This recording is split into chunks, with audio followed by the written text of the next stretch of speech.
Y aquí para compartir la palabra del Señor. Amén. Bien dispuestos, bien listos para que podamos nosotros llevar a cabo esta enseñanza. Estamos llevando el tema de lo que se conoce como la soteriología, doctrina de la salvación. Soteriología, doctrina de la salvación. Y vamos por el mensaje número 2. Comenzamos hace 8 días acerca de dando una introducción a la soteriología. Y esa introducción que nosotros habíamos dado tiene que ver primero con que Dios es soberano y Él es santo. Teníamos la necesidad de entender esa parte.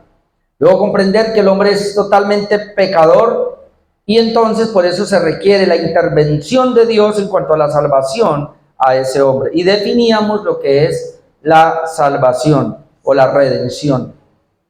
Bien interesante porque redimir significa rescate, rescatar, pero es un rescate pagado, es decir, se tiene que pagar para ese rescate. Y hoy vamos a mirar, hermanos, la historia de la redención. Ver cómo toda la palabra de Dios nos da una narración acerca de esta redención o salvación.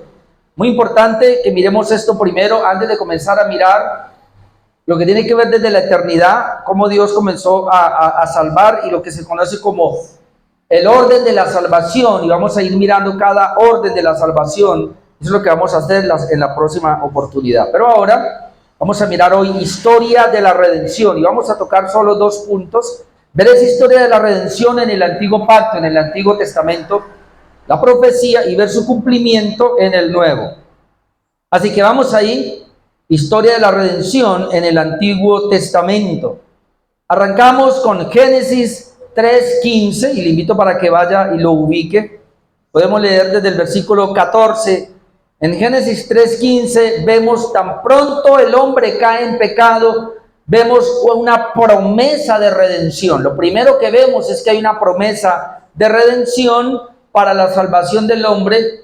La mayoría de los eruditos llaman a Génesis 3:15 el protoevangelio. La palabra proto es lo que se conoce como antes o previo, pero tiene que ver como el evangelio en miniatura.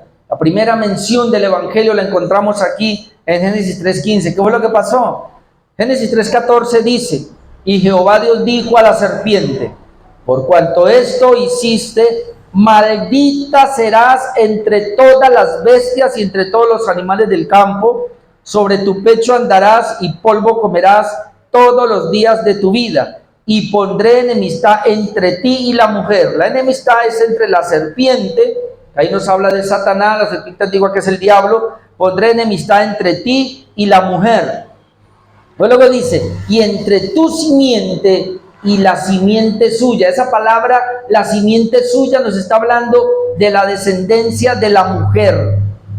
Y esta te herirá en la cabeza. Esa descendencia de la mujer, o esa simiente, te herirá en la cabeza y tú le herirás en el calcañal. Ahí está hablando de la muerte de Cristo y está hablando también de la destrucción total de la culebra o de Satanás. Dice que esta simiente va a herirle la cabeza a Satanás, lo va a llevar a la destrucción. Es decir, en la cruz Jesús le dio una herida mortal al diablo, pero el diablo también, obviamente, tú le dirás en el calcañal. Está hablando de los sufrimientos de Cristo que iba a tener que padecer por la redención, en este caso de la humanidad. Entonces Dios promete aquí, hermanos, un salvador para la raza humana que vencería al enemigo al herir su cabeza. En el proceso de salvación, ese redentor iba a ser entonces herido. Esa es la idea acá.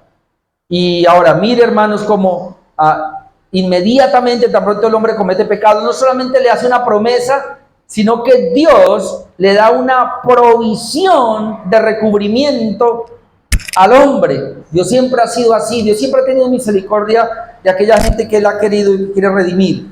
Uno puede ir a Génesis 3:7 y leer lo siguiente, hermanos. Es lo que dice.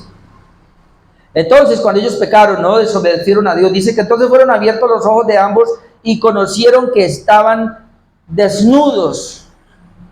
Esa desnudez es que en ese momento ellos cuando se miran, el pecado los hace sentir con una vergüenza entre ellos mismos, pero es una desnudez espiritual. Porque dice, entonces ellos cosieron hojas de higuera y se hicieron delantales. Es bien interesante porque tan pronto el hombre se da cuenta que le ha fallado a Dios, que ha cometido un pecado, el hombre inmediatamente busca resolver ese problema. ¿Y ellos cómo lo hicieron? Buscando hojas. Dice que cosieron hojas de higuera y se hicieron delantales. Hermano, cuando uno mira toda la historia de la redención, estas hojas de higuera tipifican las obras de los hombres, tipifican los esfuerzos humanos. Cuando hay una situación, inmediatamente el hombre, ¿qué es lo que hace? Trata de resolverlo a su manera, a su amaño. Pero, ¿qué es lo que el Señor hizo en esta condición? Génesis 3:21. Dice, y Jehová Dios hizo al hombre y a su mujer túnicas de pieles y los vistió. ¿Ven? El hombre, ¿qué hace? Hojas de higuera, las cose, se las pone como delantales, pero esto no le iba a durar mucho. Al rato ya se secaban, se dañaban, ¿verdad? Imagínese usted, se ha cubierto con hojas y sale el sol, hermano, inmediatamente arruina eso que es una obra humana. Pero mire lo que el Señor dice que, en contraste, dice que el Señor lo que hace es que hizo al hombre túnicas de pieles y los vistió. Nosotros sabemos que es tener una chaqueta de cuero, que es tener zapatos de cuero, que es tener correa de cuero. Eso dura mucho, ¿sí o no? Un vestimento, una túnica, en este caso de pieles de animales, ¿cuánto iba a durar? Pero no nos quedemos en esa túnica comparándola con las obras, porque esta es una provisión de Dios, sino que, hermanos, aquí podemos ver la primera muerte inocente por un hombre pecador. Para el Señor poder proveerles a ellos túnicas de animales, tuvo que ir y coger un animal y matarlo. Hasta ahí no había muerte. Cuando Adán y Eva pecan, antes no había muerte, pero en ese momento el Señor tiene que asesinar a alguien, es decir, tiene que sacrificar. Probablemente sea un cordero, ahí no nos dice, solamente nos dice túnicas de pieles. Y uno puede entender que fue un cordero tal vez que el Señor cogió y lo tuvo que degollar y lo tuvo que asesinar, le tuvo que dar muerte para poder quitarle la piel, con el propósito de cubrir en este caso al ser humano que había pecado. Mire la gracia de Dios, mire la misericordia de Dios desde ahí. Es decir, y ahí vamos a comenzar a ver que el hombre en toda su historia siguió fallando, pero Dios siempre siguió tratando de proveer de esa cobertura. Y todo esto era una especie de tipología de lo que iba a venir, en este caso, de un inocente también que iba a morir para cubrir el pecado de la humanidad, en este caso Jesucristo. Entonces, de aquí en adelante, hermanos, podemos ver la gravedad del pecado. Porque, ¿por qué el Señor tenía que cubrirlos? Ellos, el pecado les había afectado, les había quitado esa pureza, ahora ellos estaban completamente sucios y el Señor no los podía mirar de esa manera, pero el cubrimiento humano no sirve tampoco. Dios mismo tenía que intervenir y Él mismo tenía que cubrirlos. Desde ahí en adelante podemos ver todo lo que ocurrió. Después de todo esto, en el Antiguo Testamento nos sigue mostrando esa historia de redención a través de los hechos históricos, hermanos, de liberación. Siempre vamos a ver eso en la Biblia. Voy a mencionarle algunos. Uno encuentra la historia de Noé y de su familia que están escapando de un diluvio. El Señor envía un diluvio para destruir a todos los pecadores, pero hay una redención, en este caso para una familia que los cubre. Luego vemos a Lot y a sus hijas que están escapando de la destrucción de Sodoma y Gomorra. Destruyó esas ciudades pecaminosas, pero el Señor rescata a estos. Luego vemos a José liberado de la prisión en Egipto. Luego vemos a Jacob y a su familia cómo son liberados de una hambruna. Recuerda inclusive que para eso fue que Dios envió a José a Egipto, para liberar a su familia de la hambruna. Luego vemos, hermanos, a Israel cuando es sacado de la esclavitud de Egipto. Todos estos son eventos de liberación, historias de liberación. Luego vemos los jueces, los reyes, todos ellos son librados de los enemigos. Recuerde, cada vez que el hombre cometía un pecado, cada vez que Israel le fallaba a Dios, El Señor les permitía que fueran en cautiverio, les permitía. En el caso de los jueces, venían los enemigos y los vencían, pero Dios levantaba un juez para que ese juez venciera a esos enemigos. Siempre estamos viendo la historia, hermanos, de una derrota, pero estamos viendo la historia de un rescate. Todo esto nos está hablando y nos está apuntando a un redentor. Pero de todas estas historias, y lo que quiero traer aquí porque lo voy a conectar, tenemos en el Antiguo Pacto la historia de las historias que nos habla de ese redentor. Y quiero que vayamos a Génesis capítulo 22 porque quiero que vaya conmigo aquí. Génesis capítulo 22.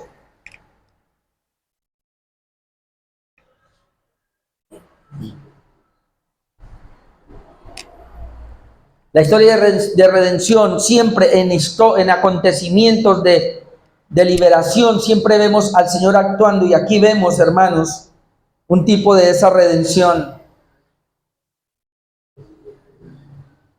Génesis 22:1. Aconteció después de estas cosas que probó Dios a Abraham. Ahora, entienda aquí quién es Abraham. Abraham es el padre, en este caso, de la nación de Israel. Abraham es el gestor, en este caso, de toda esa nación con su hijo Isaac y luego con su nieto Jacob, y se formaron las 12 tribus. Así que Dios prueba al padre de la fe y le dijo a Abraham, y él respondió: heme aquí. Y dijo: toma ahora tu hijo, tu único, Isaac, a quien amas, y vete a tierra de Moriah y ofrécelo allí en holocausto. Hermano, esta era una orden que iba totalmente en contra de lo que Dios mismo había enseñado. ¿Cómo así que sacrificar un humano? Eso está prohibido por la palabra. Sin embargo, Dios aquí le está diciendo a Abraham: vete a Moriah y ofrécelo allí en el holocausto. Abraham no se paró para decir: reprendo al diablo, esto no es de Dios. Esta mañana nosotros en Cali, definiendo lo que es la justicia de Dios, yo les decía que yo aprendí hace mucho rato y entendí, y eso para mí es suficiente, entender que la justicia la determina Dios, no la determinamos nosotros. Para ti y para mí podemos ver cosas injustas a nuestro sentir, a nuestro ver. Podemos ver que esto es injusto, pero ¿quién es el que determina qué es justo y qué no es justo? No somos nosotros, es Dios. Así que si Dios le dijo a Abraham: ofréceme a tu hijo el holocausto, Abraham obedientemente, y siendo el padre de la fe, lo hizo. Dice que le dice que ofrécelo en Moriah, sobre uno de los montes que yo te diré. Dice que Abraham se levantó muy de mañana como un hombre obediente, enalbardó su asno y tomó consigo 2 siervos suyos y a Isaac su hijo. Recuerde, y lo más importante aquí es que entendamos quién es Isaac. Isaac es el único hijo de Abraham de la promesa. Es decir, la descendencia viene por Isaac. Ahí el Mesías va a venir por Isaac. El Mesías viene de la línea de Abraham, de Isaac y de Jacob. De tal manera que Isaac no podía morir. No podía morir. Sin embargo, dice: vaya y ofrécele allí en holocausto. Dice que se levanta muy temprano y se va con su hijo. Cortó la leña para el holocausto y se levantó y fue al lugar que Dios le dijo. Al tercer día alzó Abraham sus ojos y vio el lugar de lejos. Entonces dijo Abraham a sus siervos: note esto, a mí siempre me impresiona esto. Le dice a los siervos que van con Abraham, no sé, llevaba 2: esperad aquí con el asno, y yo y el muchacho iremos hasta allí y adoraremos y volveremos a vosotros. ¿Cómo? ¿Cómo es posible si Dios le había dicho: Abraham, ve a tierra de Moriah, sacrifica a tu hijo en holocausto, entrégalo en un holocausto? ¿Sabe qué es un holocausto? Meterle fuego por debajo, ponerlo como un sacrificio, como vemos ahora que lo hizo, pero coger un cuchillo y degollarlo y derramar la sangre y luego dejar que la candela asara prácticamente al que iba a ser puesto en holocausto allí. Pero él dice: yo voy a ir allá. ¿A qué es que vamos a ir? A adorar a Dios y volveremos a vosotros. Versículo 6: tomó Abraham la leña del holocausto y la puso sobre Isaac su hijo, Y él tomó en su mano el fuego y el cuchillo y fueron ambos juntos. Uno puede ver aquí a Abraham cómo ejerció la fe, pero ahora mire, hermanos, verso 7, entonces habló Isaac a Abraham su padre y dijo, Padre mío. Y él respondió, heme aquí mi hijo, al que él amaba mucho. Y le dijo, he aquí el fuego y la leña, mas ¿dónde está el cordero para el holocausto? ¿Dónde está el cordero para el holocausto? ¿Cómo respondería Abraham? Abraham no dijo, tú eres el cordero. Pero Abraham, ¿cómo responde? Y respondió Abraham, Dios se proveerá de cordero para el holocausto, hijo mío. Muchas veces tú y yo no entendemos lo que puede pasar, pero todo está en las manos de Dios y Él sí sabe lo que va a pasar. Nosotros no. Abraham no sabía lo que iba a pasar, pero Abraham confiaba en Dios. Sabía que Dios estaba con él. Dice que iban juntos y cuando llegaron al lugar que Dios le había dicho, no te edificó allí Abraham un altar muy juicioso en obediencia, compuso la leña y ató a Isaac su hijo y lo puso en el altar sobre la leña. Ahora, la historia no lo relata, pero uno ve que el muchacho no dijo ni pío. Este muchacho también confiaba en lo que el padre estaba haciendo. Versículo 10. Y extendió Abraham su mano y tomó el cuchillo para degollar a su hijo. ¿Lo iba a hacer? Claro que lo iba a hacer. Usted ve más adelante en Romanos y en Hebreos y dice que lo hizo prácticamente. Él lo hizo. No lo hizo físicamente, pero en su corazón estaba el hacerlo. Verso 11. Entonces el ángel de Jehová le dio voces desde el cielo y dijo, Abraham, Abraham. Y él respondió, heme aquí, rapidito, heme aquí, Señor. No que ya lo va a matar, ya lo va a degollar, pero escucha la voz que lo llama y él dice, heme aquí. Versículo 12, y dijo, no extiendas tu mano sobre el muchacho, ni le hagas nada, porque ya conozco que temes a Dios, por cuanto no me rehusaste tu hijo, tu único. Entonces alzó Abraham sus ojos y miró, y he aquí a sus espaldas un carnero. ¿Cómo es posible? Estamos en el desierto, hermanos, pero había un carnero ahí, trabado en un zarzal por sus cuernos. ¿Cuándo se metió ahí ese carnero? Y dice, y fue Abraham y tomó el carnero, note, y lo ofreció en holocausto en lugar de su hijo. Cogió el carnero y lo ofreció en holocausto en lugar de su hijo. Y llamó a Abraham el nombre de aquel lugar, Jehová proveerá. Por tanto, se dice hoy, en el monte de Jehová será provisto. Jehová proveerá, Jehová Jireh. No es el Jehová Jireh que hoy mencionan, que hoy nos dicen. Ese Jehová Jireh es aquel que es proveedor de la redención. Proveerá un cordero. En este caso, proveerá un sustituto. Dios es proveedor de un sustituto para que muera en lugar de la persona que debía morir.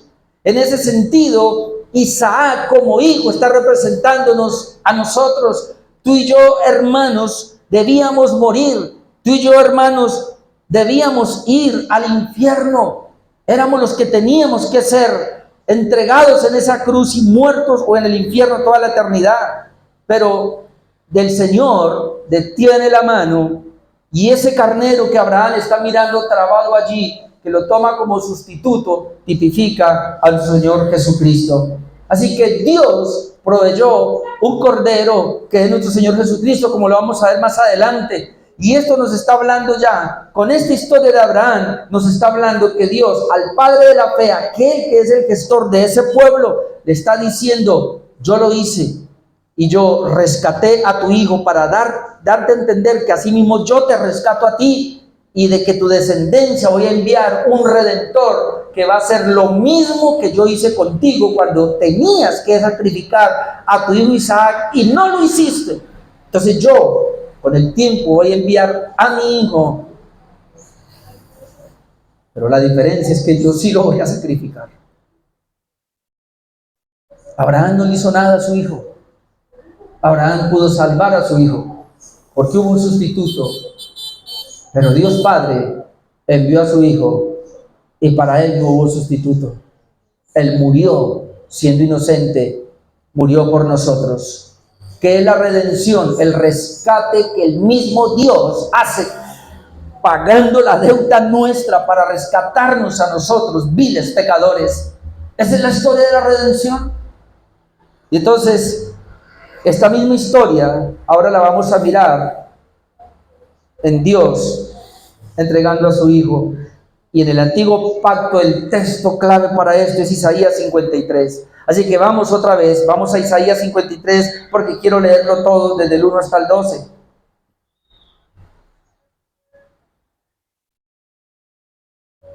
Y entonces, teniendo en mente como el hijo de Abraham fue rescatado por un sustituto, ahora vamos a ver cómo nosotros ahora también somos rescatados por un sustituto. Y quiero que lo miremos porque a veces no lo miramos muy bien. Isaías 53:1 dice: ¿quién ha creído a nuestro anuncio? ¿Sobre quién se ha manifestado el brazo de Jehová? Subirá cual renuevo delante de él, y como raíz de tierra seca, no hay parecer en él. Aquí está hablando ya del siervo sufriente de Jesucristo. No hay parecer en él ni hermosura. Le veremos más sin atractivo para que le deseemos. ¿Pero por qué se va a poner así sin atractivo ahora? Porque mire lo que dice, verso 3. Aquí comienza a hablar de Jesús, despreciado y desechado entre los hombres, varón de dolores, experimentado en quebranto, y como que escondimos de él el rostro, fue menospreciado y no lo estimamos. Versículo 4, ciertamente llevó él, y yo quiero hacer énfasis aquí, nuestras enfermedades. Ahora, la palabra enfermedad aquí, todo lo que va a hablar es espiritual. Enfermedades del alma. Llevó él, ¿qué fue lo que llevó? Nuestras, tuya, la mía. Él la llevó. Dice, y sufrió nuestros dolores. Cristo en la cruz sufrió tu dolor, sufrió mi dolor. Y nosotros le tuvimos por azotado, por herido de Dios y abatido. ¿Sabe qué significa esto? Que aún nosotros, o la gente de ese tiempo, pensaron que Dios estaba castigando a su Hijo, que Dios estaba azotando a Cristo por el pecado de Él. Pero no, cuando dice que le tuvimos por azotado, por herido de Dios, no fue por su pecado, sino por el pecado de nosotros. Por eso es muy importante entender esto. Fue Dios quien lo azotó, fue el Padre quien lo hirió. Haga de cuenta cuando Abraham era el que iba a matar a su hijo, a su propio hijo. Es el Padre Dios. Abraham por lo menos tuvo más hijos. Dios no tiene más hijos. El único hijo amado es Jesucristo. Y lo entregó de tal manera que dice que fue herido de Dios y fue abatido por Dios. Verso 5. Mas él herido fue por nuestras rebeliones.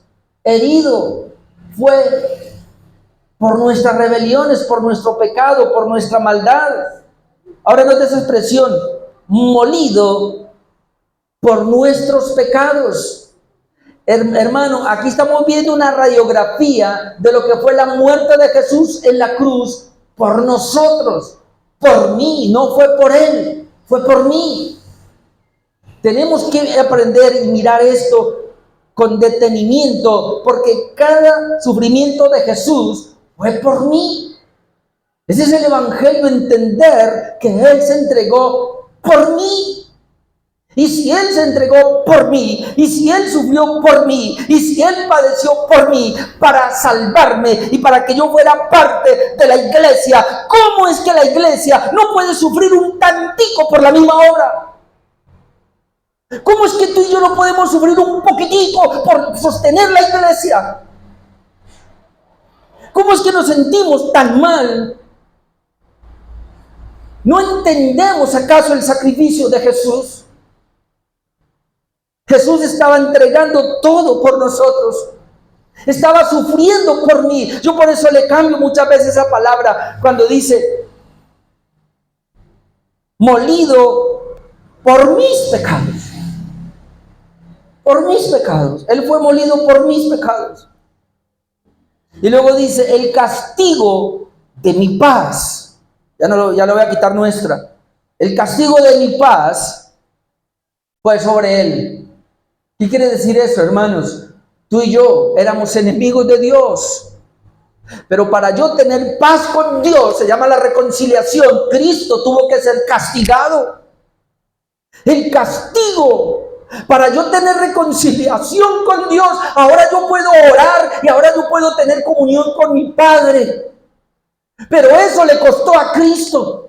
La paz que tengo con Dios, la paz que está en mi corazón, la paz que tengo en mi familia, eso le costó a Jesús en la cruz conseguirla. El castigo de mi paz fue sobre él y por su llaga fui yo curado. Fui yo curado. Fuimos nosotros curados. Ahora todos nosotros, o yo, nos descarriamos como ovejas. Eso es lo que somos. Cada cual se apartó por su camino. Aún así, dice que Jehová cargó en él el pecado de todos nosotros. De lo que se conoce como la imputación. El pecado que era mío.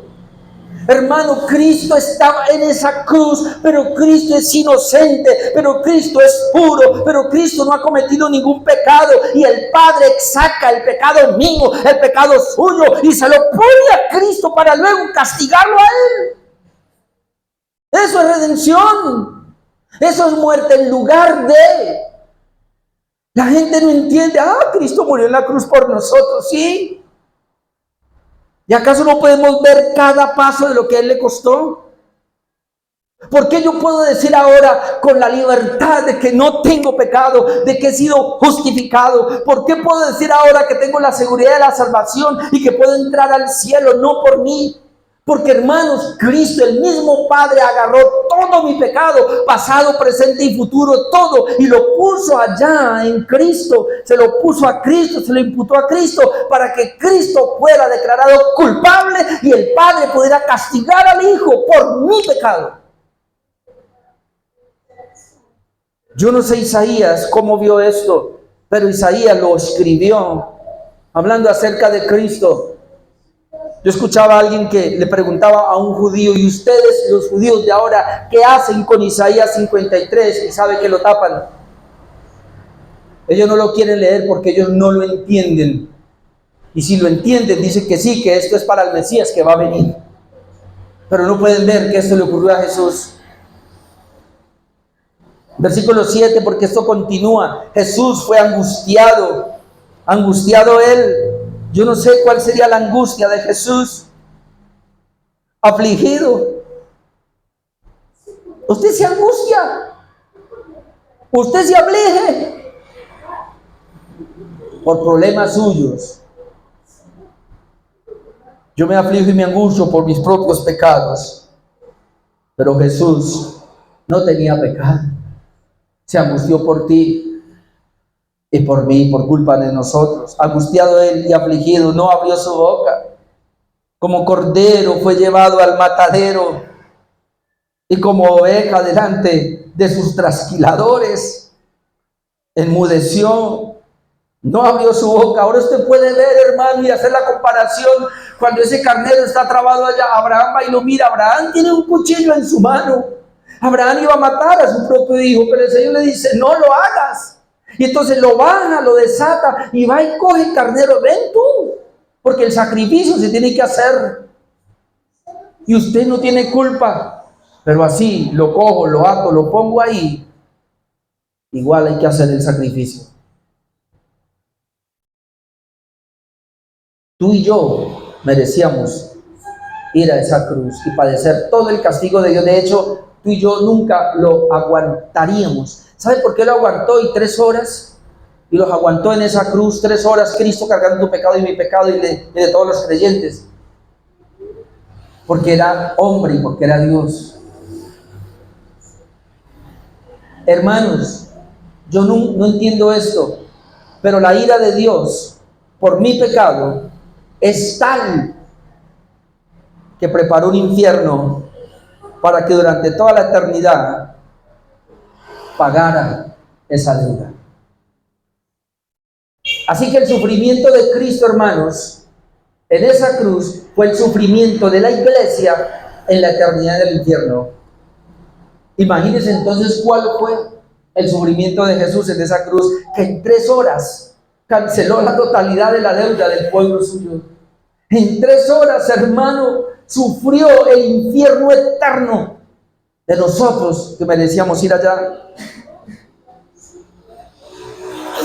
Él fue llevado como un cordero delante de sus trasquiladores, enmudeció y no abrió su boca. Luego dice que por cárcel y por juicios fue quitado, y su generación, ¿quién la contará? Porque fue cortado de la tierra de los vivientes.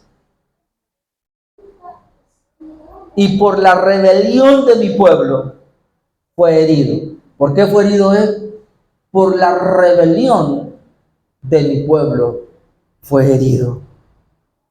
Y se dispuso con los impíos su sepultura, mas con los ricos fue en su muerte, aunque nunca hizo maldad, ni hubo engaño en su boca. ¿Cómo es esto? Con todo eso, note, fue Dios, su Padre, Jehová, quiso quebrantarlo, sujetándolo a padecimiento. Fue el Padre el que lo quebrantó por causa nuestra. Cuando haya puesto su vida en expiación por el pecado, la obra de Cristo fue expiación. La palabra expiación es quitar. Él murió expiatoriamente, Él murió quitando, cancelando el pecado, cancelando la deuda tuya y la deuda mía, haciéndonos delante del Señor como que nunca pecamos. Hay gente que dice, ¿y eso nomás? ¿Creer y ya? No fue eso nomás, porque la fe mía para ser salvo está puesta en esto, en conocer y entender el sufrimiento de Jesús en la cruz. No es que Él murió en la cruz, no, ¿cómo murió? ¿Cómo padeció? Y no fue herido por el diablo ni por sus pecados, sino por el mismo Dios. Usted se imagina, hermano, ni el diablo puede castigar, ni el hombre puede castigar como Dios castiga, porque Dios es justo. Y dice que horrenda cosa es caer en manos del Dios vivo. Pues su propio Hijo cayó en manos del Dios vivo, pero no fue por Él, sino por nosotros.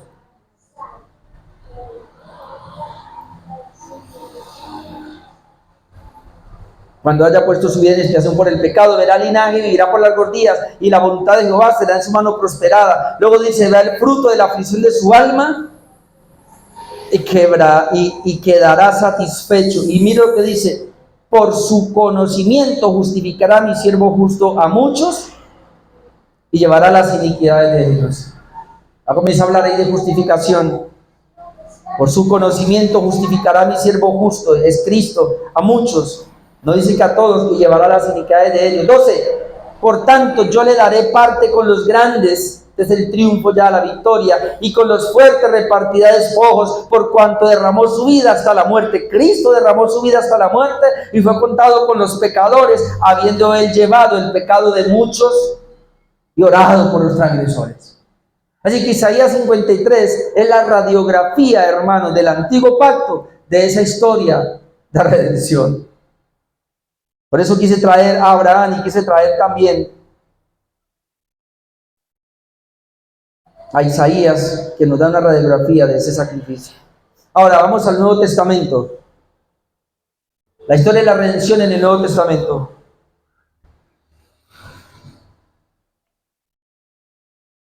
En el Nuevo Testamento encontramos lo que se conoce como el cumplimiento. Y quiero mostrarle algunos textos. Vamos a ir a Mateo 1:18. Mateo 1:18 al 25. Dice Mateo 1:18, el nacimiento de Jesucristo fue así. Estando desposada María, su madre, con José, antes que se juntasen, se halló que había concebido del Espíritu Santo. Desposada, es decir, teniendo un compromiso de matrimonio, María y José, pero antes que se juntasen, María se encontró en embarazo por el Espíritu Santo. Versículo 19, José su marido, mire que lo llama marido por el compromiso que ya tenían. Como era justo y no quería infamarla, quiso dejarla secretamente. Muchos dicen, pero ¿por qué la quiso dejar, hermano? Era lo mejor que podía hacer. Primero, José no podía recibirla a ella en embarazo y decir que era de él porque era un engaño, una mentira. Y no podía, como justo, no podía decir eso. Tampoco José quería presentarla a los ancianos y decir, mi novia salió en embarazo y no es mío, porque era exponerla a la muerte.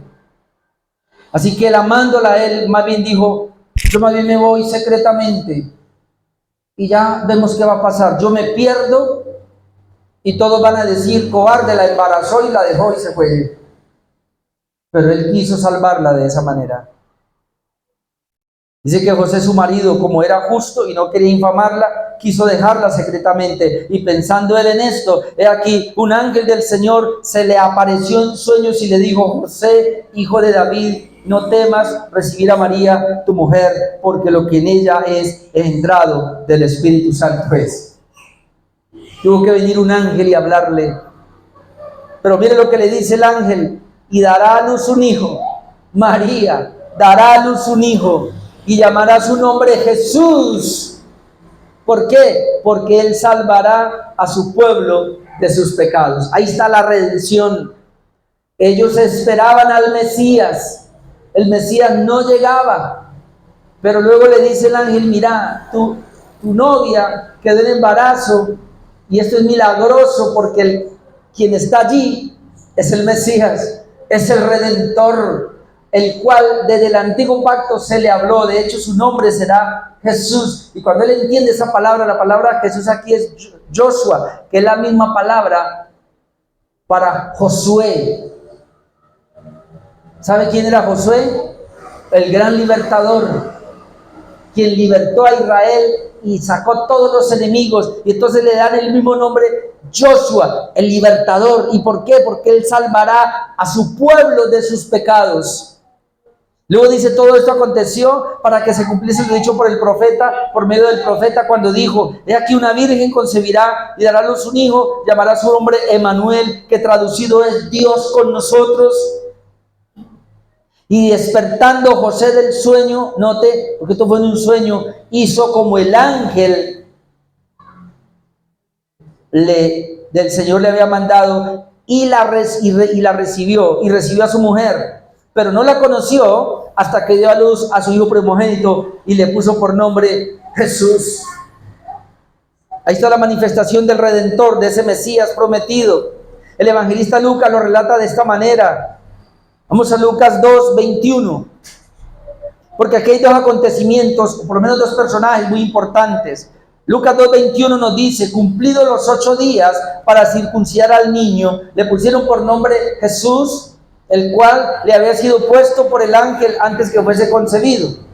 Pero note, cuando se cumplieron los días de la purificación de ellos, conforme a la ley de Moisés, le trajeron a Jerusalén para presentarle al Señor, como está escrito en la ley del Señor, todo varón que abriere la matriz será llamado santo al Señor. Y para ofrecer conforme a lo que se dice en la ley del Señor, un par de tórtolas, 2 palominos, eran tan pobres que llevaban la ofrenda más económica. 25, y he aquí, y mire esto, había en Jerusalén un hombre llamado Simeón. Póngale cuidado. Y este hombre justo y piadoso esperaba la consolación de Israel. ¿Ve? Este Simeón esperaba al Mesías. Él esperaba que el Mesías llegara, pero note esto, y el Espíritu Santo estaba sobre él, y le había sido revelado por el Espíritu Santo que no vería la muerte antes que viese al ungido del Señor. Este Simón, el Espíritu Santo se le aparece y le dice, tú no vas a morir hasta que tú con tus ojos veas al Redentor, veas al Mesías, se te ha cumplido la promesa de Génesis 3:15. Tú, Simón, la vas a ver. Y él estaba pendiente de eso. Versículo 27 dice, y movido por el Espíritu, vino al templo. Como el Espíritu le habló, el Espíritu lo movió y le dijo, corre, corre para el templo, ya es la hora. Y cuando los padres del niño Jesús lo trajeron al templo para hacer por él conforme al rito de la ley, dice que él le tomó en sus brazos y bendijo a Dios. Mire lo que dijo, diciendo: ahora, Señor, despide a tu siervo en paz, conforme a tu palabra, porque han visto mis ojos tu salvación. Simeón tuvo la oportunidad de ver al Salvador en sus manos como un niño, la cual has preparado en presencia de todos los pueblos. ¿Se da cuenta? Ahí está la historia de la redención. Simeón sabía que esto que está cumpliéndose ahí se había profetizado y Dios lo había preparado con anterioridad. Y él dice ahora: luz para revelación a los gentiles, gloria a tu pueblo. Y José y su madre estaban maravillados de todo lo que se decía de él, y los bendijo Simeón y dijo a su madre María: he aquí, este será puesto. Lo que no le gusta a mucha gente, pero el mismo profetizó Simeón: este será puesto para caída y para el levantamiento de muchos en Israel, y para señal que será contradicha, y una espada traspasará tu misma alma, para que sean revelados los pensamientos de muchos corazones. Pero ahora note esto, 36, estaba también allí Ana. ¿Quién es Ana? Profetisa, hija de Fanuel, de la tribu de Aser. Calculémosle la edad, de edad muy avanzada. Yo ya se la calculé. ¿Cuántos años tenía Ana? Pues había vivido con su marido 7 años desde su virginidad. Pongámosle que la virginidad hasta los 15. Pongámosle que a los 15 se casó y vivió 7 años con su marido. ¿Cuántos tenía? 22. Dice: pues había vivido con su marido 7 años desde su virginidad y era viuda hacía 84 años. ¿Cuántos años tiene Ana? Sume 22 más 84, más o menos. 106 años tenía esta anciana y estaba ahí y era una profetisa. Y miren lo que dice: ¿qué hacía esta mujer?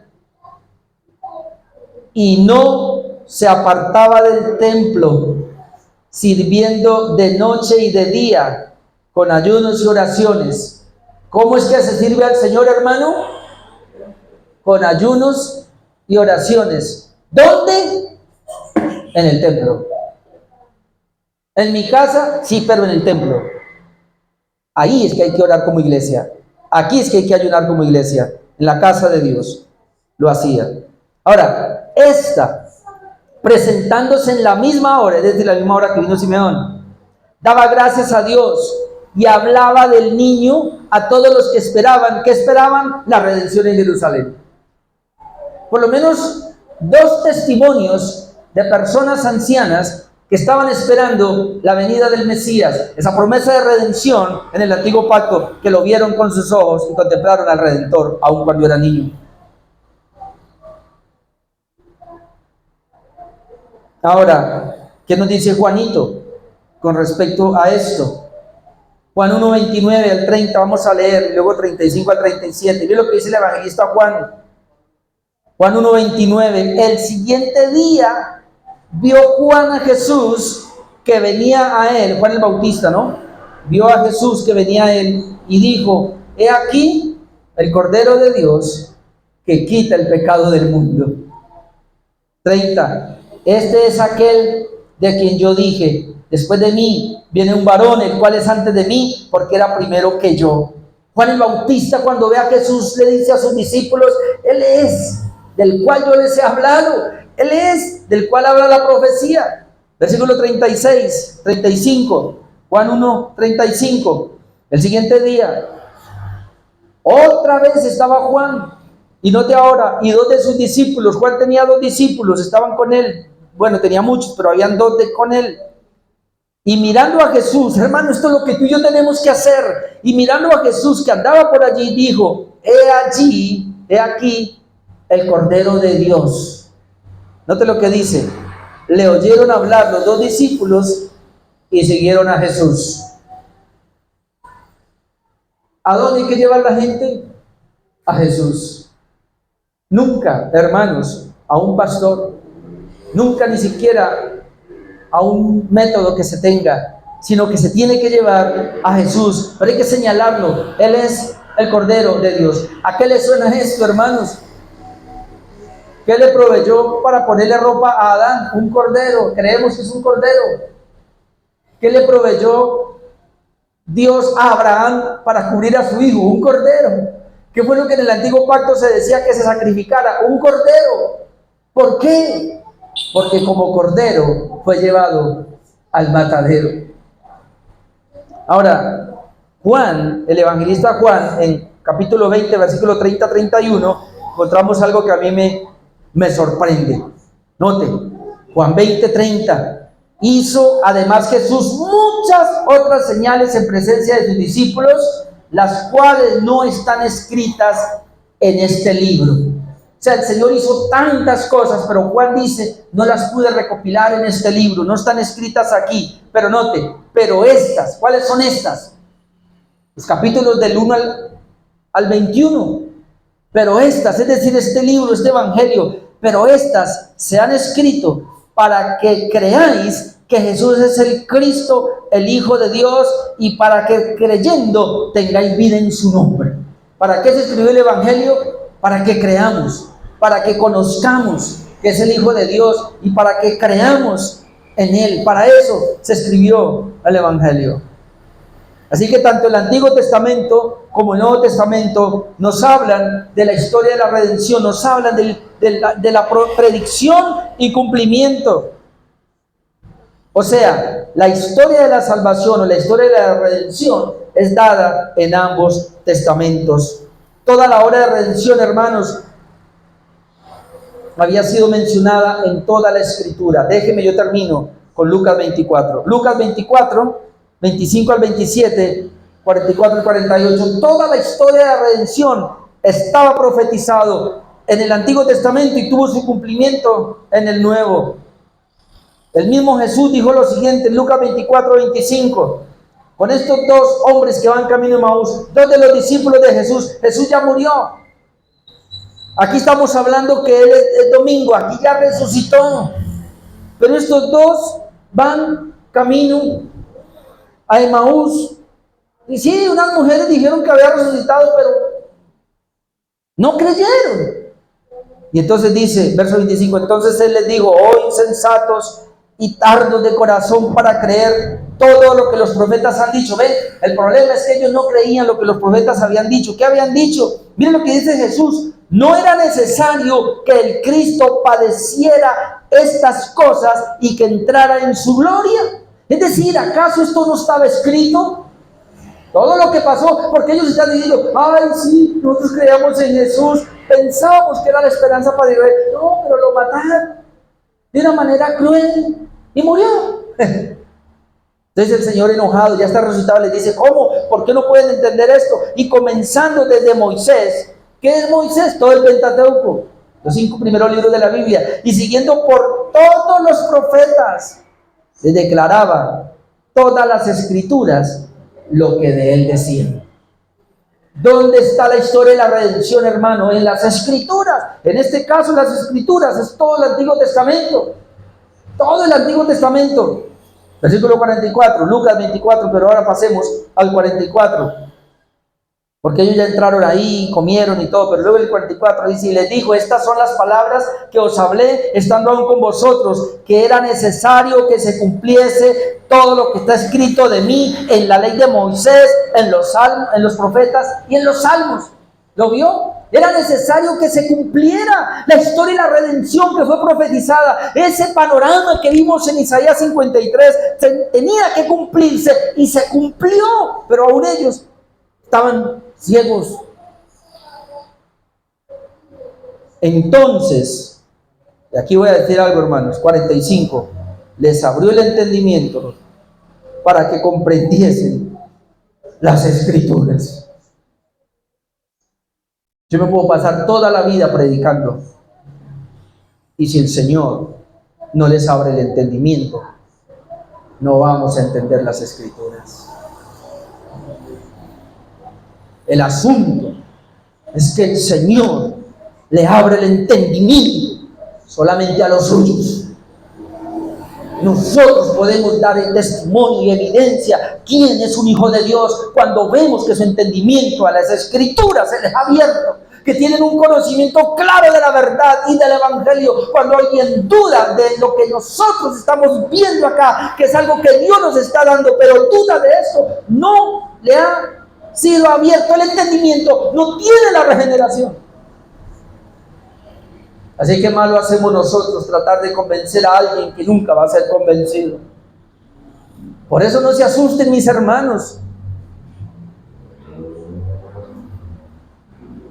Si alguien se va de una iglesia reformada, no ha entendido todavía lo que esto significa. Así que tranquilo, hermano. Versículo 46.